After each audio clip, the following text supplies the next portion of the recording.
NDA को जोरदार झटका, मंत्री की बेटी इंडिया में शामिल।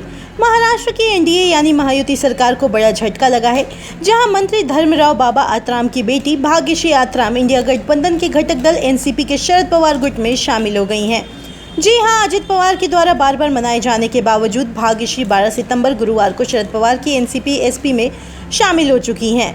दरअसल राकांपा एसपी की राज्य इकाई के प्रमुख जयंत पाटिल और पार्टी नेता अनिल देशमुख की उपस्थिति में गढ़चिरौली जिले के अहेरी में आयोजित समारोह में भाग्यश्री विपक्षी दल में शामिल हुई हैं। इस घटनाक्रम के बाद ऐसी अटकलें लगाई जा रही हैं कि नवंबर में होने वाले राज्य विधानसभा चुनाव में भाग्यश्री और उनके पिता के बीच चुनावी टक्कर हो सकती है। बता दें, धर्मराव अहेरी से विधायक हैं। ऐसे में शरद पवार के गुट में शामिल होने के उनके फैसले से अजित पवार गुट को बड़ा झटका लगा है, खासकर तब जब उनके पिता अजित पवार के गुट में हैं और वर्तमान सरकार में मंत्री भी हैं।